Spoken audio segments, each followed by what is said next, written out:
এই ছেলে তোমাকে বলছি, এই ছেলে তোমাকে বলছি, তুমি খুব সতেজ ব্রেনের ছেলে, মাস্টার ডিগ্রি পাস করে গ্রামের বাড়িতে গেছো।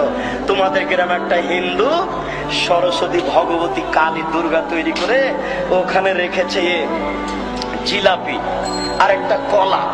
এবার তুমি হাসছো আর বলছো এত বোকা মানুষ গো।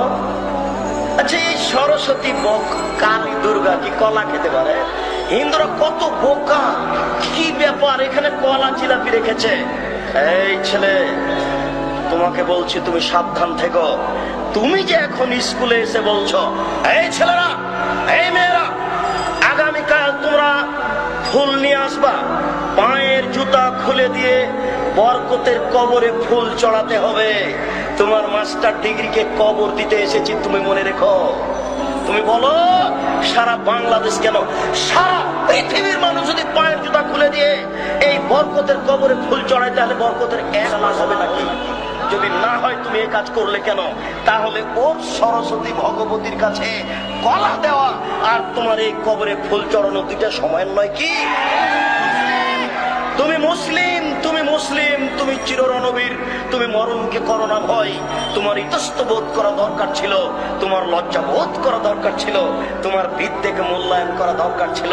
তুমি বেশি না পারলে তুমি ঘুরে দাঁড়াতে, ছি ছি এ কাজকে করে এই বলে তুমি ঘুরে দাঁড়াও। বাঁচার পথ আছে। তুমি শিক্ষক হয়ে কাজ করো কি করে? সারা পৃথিবীর মানুষ যদি পায়ের জুতা খুলে দিয়ে ফুল চড়াই, বরকতের এক পয়সা উপকার করতে পারবে না। যদি সেই দিন তুমি বলতে, এই ছেলেরা শোনো, তারা জীবন দিয়েছে, তারা রক্ত দিয়েছে, তোমরা একটু তার জন্য ক্ষমা চাও। তোমরা বলো, আল্লাহ এদেশের ভাষাকে টিকানোর জন্য বরকত জীবন দিয়েছে, তোমার দরবারে ক্ষমা ভিক্ষা চাচ্ছি। সে মানুষ, বরকত মানুষ, সালাম মানুষ, তার কোনো ভুল ত্রুটি থাকতে পারে।